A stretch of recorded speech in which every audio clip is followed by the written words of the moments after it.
ಮನುವಾದಿಗಳು ನಮ್ಮ ಇತಿಹಾಸವನ್ನು ತಮ್ಮ ಬೆಟ್ಟದ ಕೆಳಗೆ ಅವಿತಿಟ್ಟುಕೊಂಡಿದ್ದಾರೆ. ಆ ಬೆಟ್ಟ ಬಗೆದು ನಮ್ಮ ಇತಿಹಾಸವನ್ನು ಹೊರತೆಗೆಯಬೇಕು.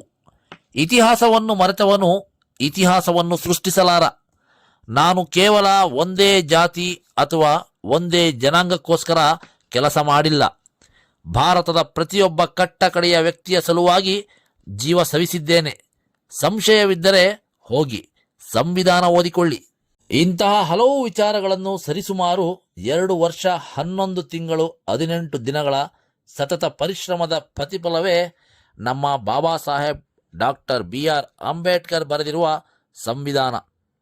ಇಂತಹ ಮಹಾನ್ ಗ್ರಂಥದ ಅರಿವು ಮೂಡಿಸಲು ತಾಲೂಕು ಮಟ್ಟದಲ್ಲಿ, ತಾಲೂಕಿನ ಪ್ರತಿಯೊಂದು ಗ್ರಾಮ ಪಂಚಾಯಿತಿ ಮಟ್ಟದಲ್ಲಿ ಗ್ರಾಮಸ್ಥರ ಮನದಟ್ಟು ಮಾಡಲು ಸಮಾಜ ಕಲ್ಯಾಣ ಇಲಾಖೆ ಹಾಗೂ ಕಾರ್ಯನಿರ್ವಾಹಕ ಇಲಾಖೆಯು ಬಹುದೊಡ್ಡ ಜವಾಬ್ದಾರಿ ಹೊತ್ತು ಸಂವಿಧಾನ ಜಾಗೃತಿ ಜಾಥಾ ರಥವು ಬಾಬಾ ಸಾಹೇಬರ ವಿಚಾರಧಾರೆ ಮತ್ತು ಪೀಠಿಕೆ ವಚನ ಮಾಡಿಸುವ ಮೂಲಕ ಬೆಂಗಳೂರು ಗ್ರಾಮಾಂತರ ಜಿಲ್ಲೆ ನೆಲಮಂಗಲ ತಾಲೂಕಿನ 21 ಗ್ರಾಮ ಪಂಚಾಯಿತಿಗಳ ಪೈಕಿ ಕಳೆದ 4 ದಿನಗಳಿಂದ ಕುಲವನಹಳ್ಳಿ, ತ್ಯಾಮಗೊಂಡ್ಲು, ಹೊನ್ನೇನಹಳ್ಳಿ, ಶಿವಗಂಗೆ, ಸೋಮಪುರ, ಆಗಳಕುಪ್ಪೆ, ನರಸೀಪುರ, ಮಣ್ಣೆ ಹಾಗೂ ಕಳಲುಘಟ್ಟ ಗ್ರಾಮ ಪಂಚಾಯಿತಿಗಳಿಗೆ ತಲುಪಿದ್ದು, ಗ್ರಾಮ ಪಂಚಾಯಿತಿಗಳ ಅಧ್ಯಕ್ಷರು, ಉಪಾಧ್ಯಕ್ಷರು, ಪಂಚಾಯಿತಿಯ ಅಭಿವೃದ್ಧಿ ಅಧಿಕಾರಿಗಳು ಹಾಗೂ ಸದಸ್ಯರುಗಳು, ದಲಿತ ಮುಖಂಡರು, ಗ್ರಾಮಸ್ಥರು ತಮ್ಮ ತಮ್ಮ ಗ್ರಾಮ ಪಂಚಾಯಿತಿಗಳಿಗೆ ಕಳಸ ಹೊತ್ತ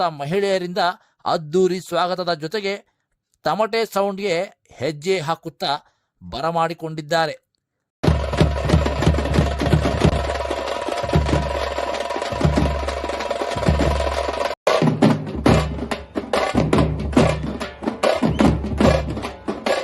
ಕಾರ್ಯಕ್ರಮದಲ್ಲಿ ಸಿದ್ದಯ್ಯ ಹಾಗೂ ತಂಡದವರಿಂದ ಎಲ್ಲರ ಎದೆಯಲ್ಲಿ ನಿನ್ನ ಕಣ್ಣೀರಿನ ಕಥೆಯಿದೆ, ಈ ಮಣ್ಣಿನ ಕಣ ಕಣದಲ್ಲೂ ನೀ ಬರೆದ ಲಿಪಿ ಇದೆ ಎಂಬ ಭೀಮಗೀತೆ ಮೂಲಕ ಪ್ರತಿಯೊಂದು ಗ್ರಾಮದ ಗ್ರಾಮಸ್ಥರಿಗೆ ಅಂಬೇಡ್ಕರ್ ಚರಿತ್ರೆ ನೆನಪಿಸಿದ್ದಾರೆ.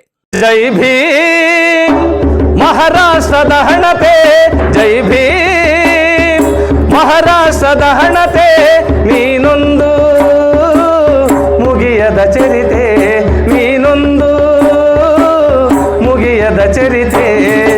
ಎಲ್ಲರೆದೆಯಲು ನಿನ್ನ ಕಣ್ಣೀರ ಕಥೆ ಇದೆ, ಈ ಮಣ್ಣಿನ ಕಣ ಕಣದಲ್ಲೂ ನೀ ಬರೆದ ಲಿಪಿ ಇದೆ. ಎಲ್ಲರೆದೆಯಲು ನಿನ್ನ ಕಣ್ಣೀರ ಕಥೆ ಇದೆ, ಈ ಮಣ್ಣಿನ ಕಣ ಕಣದಲ್ಲೂ ನೀ ಬರೆದ ಲಿಪಿ ಇದೆ. ಜೈ ಭೀಮ್ ಮಹಾರಾಷ್ಟ್ರದ ಹಣತೆ, ನೀನೊಂದು ಮುಗಿಯದ ಚರಿತೆ.